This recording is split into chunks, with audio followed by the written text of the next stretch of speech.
Baik, Assalamualaikum warahmatullahi wabarakatuh. Tabi pun. Baik, gimana kabarnya adik-adik semua pada pagi hari ini? Semoga sehat semua dan diberikan kelancaran pada pembelajaran kita hari ini. Nah, sebelum kita memulai kegiatan pembelajaran kita pada hari ini, alangkah baiknya kita berdoa menurut agama dan kepercayaan masing-masing. Berdoa mulai.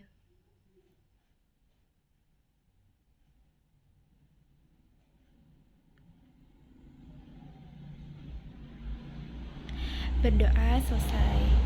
Dengan berdoa, semoga kita diberikan kelancaran dalam proses pembelajaran dan ilmu yang didapat akan bermanfaat di kemudian hari. Amin.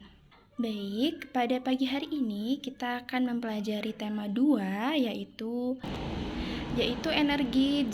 Sebelum kita masuk kepada materi pembelajaran kita hari ini, mari kita bersama-sama menyanyikan lagu Sumber Daya Alam agar kita semua semangat dalam pembelajaran pagi hari ini.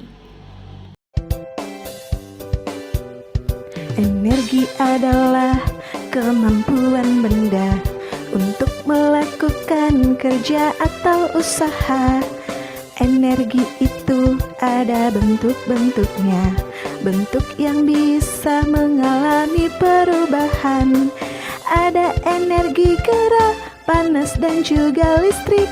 Ada kimia, bunyi juga cahaya. Energi listrik bisa berubah jadi bunyi.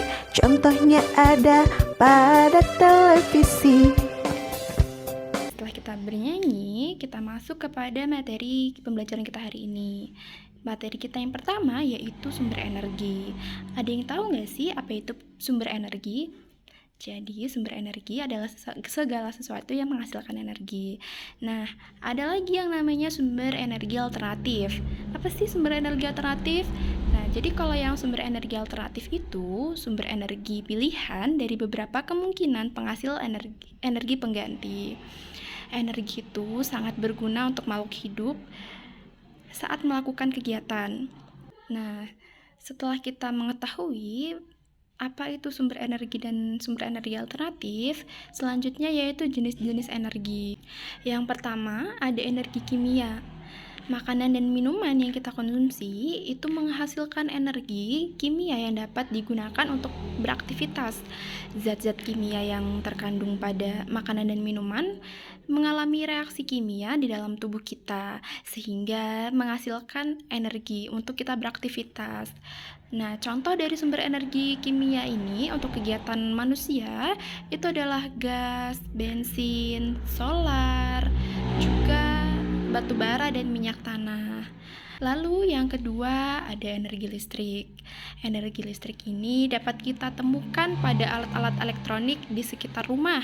Misalnya di rumah kita menonton televisi, di rumah kita mendengarkan radio, itu termasuk dari contoh energi listrik.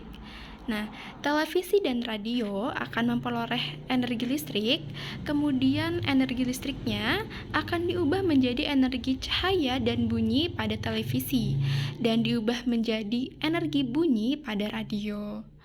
Nah, lalu yang ketiga ada energi panas.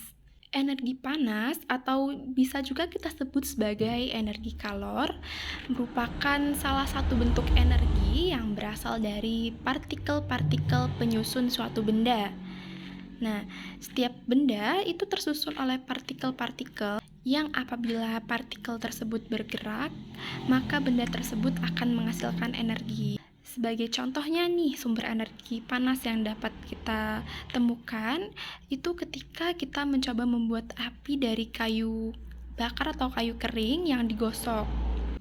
Nah, mungkin adik-adik sudah ada yang pernah melihat cara menghasilkan api atau membuat api dari kayu yang digesek.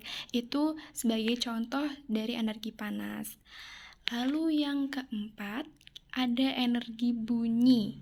Nah, energi bunyi ini dapat dihasilkan oleh getaran partikel di udara di sekitar kita. Contoh dari energi atau sumber bunyi itu adalah ketika kita memetik tali gitar atau memukul drum, itu contoh dari energi atau sumber energi bunyi. Lalu selanjutnya ada energi potensial. Nah, energi potensial ini merupakan energi yang dimiliki suatu benda atau objek dengan banyak bentuknya. Umumnya energi ini disimpan atau belum digunakan. Jadi energi ini dipengaruhi oleh gaya gravitasi bumi, baik terkait posisi, ketinggian benda ataupun objek. Saat benda tersebut mendapatkan energi, maka kita akan bergerak tidak terbatas serta berpindah.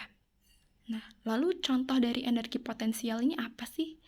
Jadi, contoh dari energi potensial ini yaitu buah jatuh dari atas pohon, lalu timbangan, ayunan, ada juga trampolin, dan lain sebagainya. Di mana keseluruhan benda atau objek masing-masing memiliki energi potensialnya. Lalu yang keenam ada energi kinetik. Energi kinetik ini berkaitan dengan gerak suatu benda ataupun objek. Dalam hal ini, energi kinetik berhubungan dengan sebuah pergerakan benda, di mana makin besar kecepatan yang diberikan, maka energi kinetik yang diberikan juga akan semakin besar. Nah, contoh dari energi kinetik ini seperti mobil yang bergerak, motor yang bergerak, menulis, memanah, lalu juga mungkin adik-adik bersepeda. Nah, bersepeda juga termasuk dari contoh energi kinetik. Lalu yang ketujuh ada energi otot. Nah, energi otot ini menjadi bagian dari tubuh manusia ataupun tubuh hewan. Energi otot berfungsi untuk menggerakkan organ tubuh dalam melakukan berbagai macam kegiatan sehari-hari. Nah, energi ini biasanya disimpan dalam tubuh manusia dan akan bergerak untuk membantu melakukan berbagai aktivitas. Nah, lalu yang selanjutnya ada energi mekanik. Nah, energi mekanik ini merupakan objek yang memiliki energi potensial dan energi kinetik, di mana energi ini menghasilkan energi mekanik, begitu pula dengan kinetik yang bisa dipakai untuk kita melakukan sesuatu gerakan atau usaha. Nah, sebagai contoh energi mekanik ini yaitu mungkin ketika adik-adik bermain bola voli, nah itu kita menggunakan energi kinetik. Sekaligus juga menghasilkan energi potensial karena bola yang adik-adik tendang itu bergerak jatuh ke tanah. Nah, baik, itu tadi materi kita tentang sumber energi. Nah, dapat kita simpulkan bahwa energi adalah kekuatan atau daya yang dapat digunakan untuk melakukan berbagai proses kegiatan. Nah, pastinya perlu adik-adik ketahui bahwa sumber energi dan energi itu tidak selamanya akan abadi.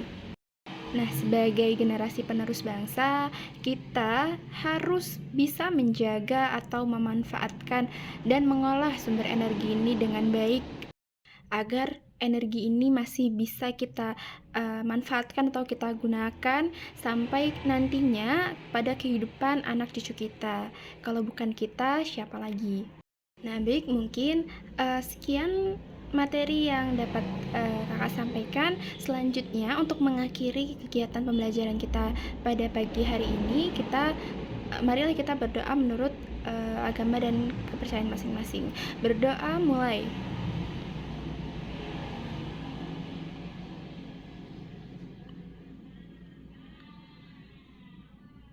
Berdoa selesai.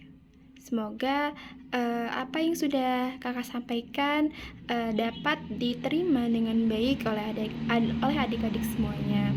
Terima kasih. Wassalamualaikum warahmatullahi wabarakatuh.